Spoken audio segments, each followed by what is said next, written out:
நேத்து வீடியோல பார்த்துருப்பீங்க. ஃப்ரிட்ஜ வந்து ரீப்ளேஸ்மெண்ட்க்காக எடுத்துட்டு போயிருக்காங்க அப்டின்ட்டு. இது அதுக்கு முன்னாடி நாள் எடுத்த வீடியோ. அக்கா வந்து ஹோம்மேட் ஜாம் ஒண்ணு வாங்கி குடுத்தாங்க. அது செம்ம டேஸ்ட்டா இருக்கும். ஆல்ரெடி இந்த லீவ் டைம்ல வாங்கி குடுத்துருந்தாங்க. வெறுமனே மேங்கோல மட்டுமே செஞ்சிருப்பாங்க. செம்ம சூப்பரா இருக்கும். ரொம்ப ஹெல்த்தியும் கூட. சரி அதே ஜாம் திரும்ப வாங்கி குடுங்கன்னு சொல்லி கேட்டு, வாங்கி பிரெட், பட்டர்லாம் வாங்கி சூப்பரா ரெடி பண்ணி சாப்பிட்டோம். ஆனா அப்பவே தெரியாம போயிடுச்சு. இதுதான் நாங்க அந்த ஜாம்ல சாப்பிடுறது கடைசி அப்டின்னிட்டு. ஏன்னா ஃப்ரிட்ஜ் இல்லாததுனால ஜாம் அப்படியே வேஸ்ட்டா போயிடுச்சு. அந்த ஜாம் கண்டிப்பா ஃப்ரிட்ஜ்ல தான் ஸ்டோர் பண்ணணும். ஆனா உண்மையாலுமே இந்த ஜாம் செம்ம டேஸ்ட்டா இருந்துச்சு.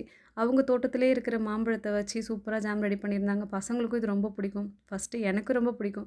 பிரெட்ல வச்சு சாப்பிடுறது என்னமோ கொஞ்சம் தான். ஆனா வெறும் வாயிலே சாப்பிடுறதுக்கு அவ்வளோ டேஸ்ட்டா இருக்கும். சுட சுட பிரெட்ல பட்டர் போட்டு டோஸ்ட் பண்ணிட்டு மேல ஜாம் வச்சு சாப்பிடுற டேஸ்ட்டே வேற. இதுதான் லாஸ்ட் அப்படின்னு தெரிஞ்சிருந்தா இன்னும் நெறையவே சாப்பிட்டுருந்துருப்போம். அப்படியே வச்சு வேஸ்ட் ஆயி மீதி பாதி பாட்டில் அப்படியே தூக்கி கீழ தான் போட்டேன். ஆனா இருந்தாலுமே அன்னைய நாள் ரொம்பவே ஹேப்பியா சாப்பிட்டோம். இந்த மாதிரி ஹோம்மேட்ல செய்ற விஷயங்கள் எல்லாமே ஏன் தான் சீக்கிரமா வீணாயிடுதுன்னு தெரியல. அதுவே நம்ம வேற ஏதாவது பிராண்ட்ல வாங்குற பொருளா வெளியில வச்சாலுமே ரொம்ப சூப்பரா இருக்கு. அப்போ இது நல்ல பொருளா? அது நல்ல பொருளான்னு தெரியல. ஏன்னா பசங்க இந்த கேள்வி கேட்டாங்க. அதே மாதிரி ஜாம்லாம் நம்ம வெளியில வச்சிருக்கோம். அதெல்லாம் நல்லாயிருக்கே. இது மட்டும் ஏம்மா வீணா போயிடுது? அப்படின்ட்டு. அவங்களுக்கு எக்ஸ்ப்ளைன் பண்றதுக்குள்ள ஒரு வழி ஆயிட்டேன்.